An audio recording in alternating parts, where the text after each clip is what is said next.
কি আপনি আমার কি বাবারে বাবা, আপনি যে অ্যাটম বোম নিয়ে এসেছেন, এটা যদি একবার ফুটতে পারে তাহলে 2004-এর বন্যা হয়ে যাবে। বাংলাদেশের কোনো ছেলের মধ্যেই এটা নাই যেটা হিরো আলমের মধ্যে আছে। হিরো আলমের একটা বিচি আছে, আরেকটা বেশি নাই। জীবনে যাই করো না কেন, মতো কখনো বউ নিয়ে ব্যবসা করো না। সঠিক বলেছেন।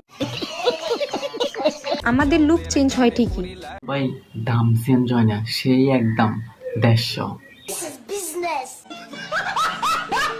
জান গো, আমার একটু আদর করো না জান। এভাবে ভিডিওটা না দেখে যাও, গিয়ে তোমার জান বসে আছে, তোমার জানকে একটু আদর করে দিয়ে আসো। গোলাপ ফুল দেব তোমায় যাবে না। তো ভাই খাইবো ঠিকই, কিন্তু বিয়ে করবে না।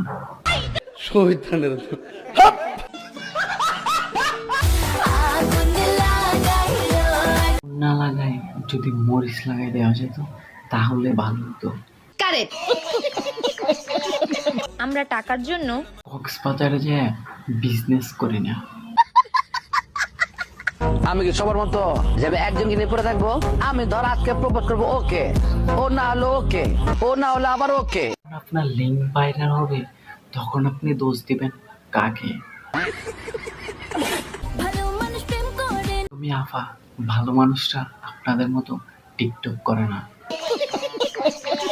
তো কি অবস্থা সোনামণিরা, ভিডিও দেখে তো ঠিকই হাসতেছো, যদি সাবস্ক্রাইব না করো তাহলে ভাববো যে তোমার বেশি একটা হিরো আলমের মতো। পুকুরে থাকে মাছ, মাঠে থাকে ঘাস। মতো টিকটক প্রতিবন্ধীদের আমি দিতে চাই হাইকালা বাঁশ ভাই।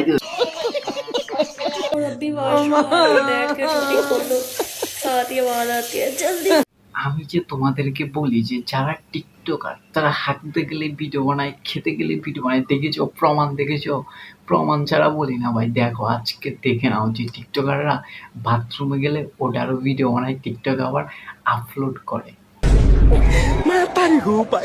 ভিডিওগুলো জাস্ট ফানের জন্য তৈরি হয়, সবাই নর্মাল ভাবে না, ওকে সিরিয়াসলি নিয়ে নিজেদের হার্টকে 4% ফুটো করে ফেলবে না, ফেলে আবার কমেন্ট বক্সে এসে বলবে না যে আমার হার্টটা ফুটো হয়ে গেছে।